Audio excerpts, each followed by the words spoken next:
jump up, tie a few things down on the top. These new straps we're using, I'll show you once we get up there, but that's our new Ratchet straps. So happy with them, eh? So we're doing a 2 metre, 3 metre and a 3.5, I think. But you can see how it's all stitched. The key is these, well, there's a couple of important features of it. One is the ratchet itself.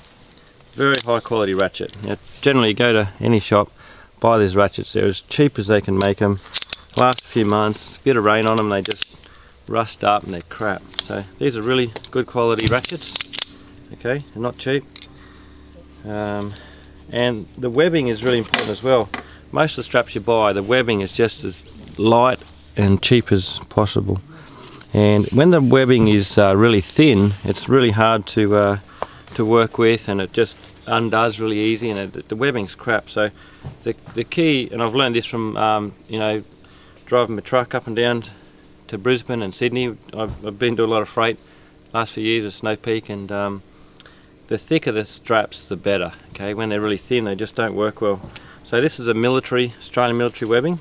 Okay, I've been able to get a heap of this, sort of not second hand, but you know, it was going to be used for the army, and a lot of the stuff now is made overseas. So I found a couple of pallets full of this stuff, which is original army webbing, military webbing, UV stabilised. And the other thing is the carabiners. So stainless steel, again not cheap. I mean, those things, you know, they're not cheap, those. Good quality. If you're going to put a hook, you know, around something, normally, you know, it's very easy to come undone, but with that, like positive locking, there's no way that will come undone. So you can literally loop around anything, and with just a normal hook, you know, you can hook back onto yourself, but if it comes loose, you can't guarantee that's not going to come off, and often they do. Every time you drive down Sydney on the freeway, you'll see some of the straps flying on the ground or whatever. So that's the thing with these. You can hook them straight onto the mesh on your roof rack, really easy. Alright, like that, hooks on, of course. We'll get up there in a second and show you. But if you can't hook onto something, you've got the ability to come around and hook onto that, which is really important. And we've made these, you don't want that length is a little bit difficult to get just right. You don't want it too long, you want just long enough so you can hook on, as you can see. But you don't want too long, because if you're, you know, tying down something small, such as say an Oz-10 or something small, then the longer that is, you know, you don't have anything left to tie down with. So, you know, that's what I've found to be a really good length. Too much longer is not quite right, and too short means you can't hook around to yourself. Now, again, military webbing, stainless carabiners, really good quality ratchets, and these are sewn. We're making these ourselves, so I'm getting Jason from Crazy Dog up in Queensland to actually sew these, because we're just sort of too busy with what we're doing, and he's got a little bit stronger machines as well. So we've had them tested. Very important to have these rated, so we've got these tags made up, they are rated, and we've rated them at 200 kilos. How the rating system works, I'll put that on a big press or something, or a pulley, and they will pull that until it starts to break. And the breaking strain of these was 800 kilos when it started to break. Okay, when the webbing starts to pull away, 800 kilos. Legally you're allowed to rate these then at 400 kilos, so half the breaking strain. So we could have actually rated these at 400, but you know, I mean, really no one's going to take any notice of that. And I thought, just to be on the safe side, we'll rate them at 200. But they were, the testing breaking strain of these was 800 kilos, so very strong. And you know, probably later on I'll increase that. So it says 300, I could go to 400, but it doesn't really need to. So that's our Aussie made ratchet straps. The thing is with these too, a lot of people don't really know how to do them properly, but you should come in underneath. Alright, that's how it works, underneath. And then you come back through. So this piece goes back along the top, right? It's much better like that. A lot of people will tend to just go straight through. So the excess is down the bottom, but you don't really want that. You want to go through the bottom, okay? and then back through, so your excess is along the top there. I'll show you why that's important. Okay, so we'll jump up top and I'll tie this down a sec. And but that's something, you know, will last you forever. Such good quality, and so happy to have those in our range now. Righto, so I've got the top of the truck organised. Max Trax bag there with 2 pair of Max Trax and a little shovel.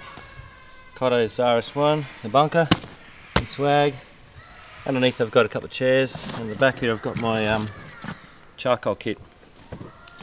So just strap that down, and as you can see, you just hook that straight on.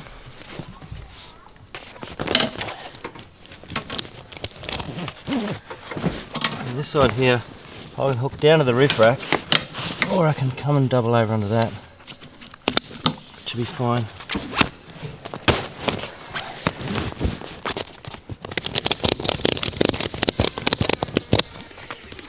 The excess is always a tricky thing to organise, and that's the best way to do it.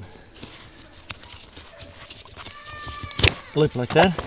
You always leave a little bit of slack, don't do it too tight. Tuck that under and then tighten it like that. So this one here, straight on. So good having that. You know it's not going to come off.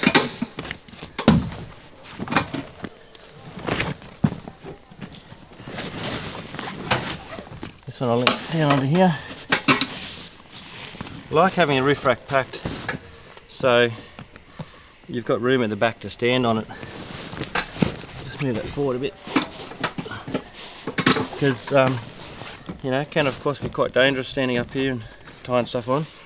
You're out in the bush or wherever, you don't want to fall off, so I like to leave a space at the back here where you can stand, muck around without tripping over stuff.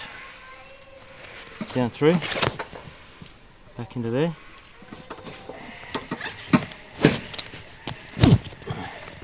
You know, when you've got normal ratchet straps, hook that on, hook that on. By the time I've got, say hook this one on, by the time I've got that one on, that hook's already come off. Come over here and do this one again, and that one's come off. Everyone knows that sort of story. It happens over and over. Another thing I'll show you, it's point in here. Alright, see if I can get it. It's important not to let that get too bulky.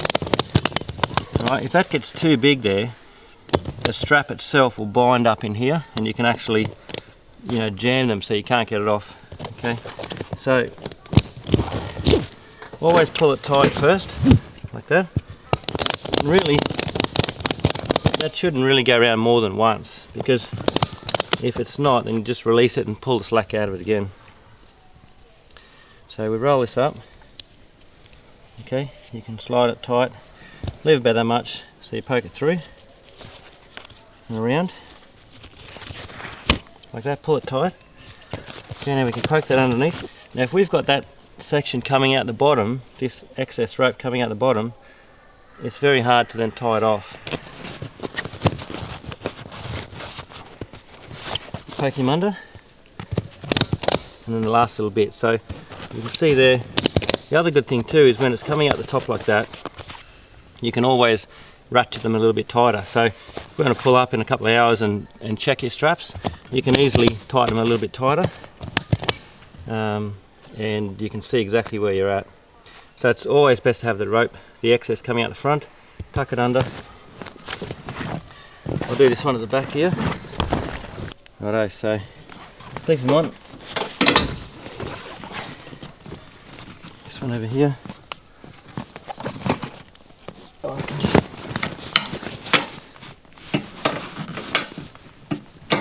okay, you know that's not going to come off.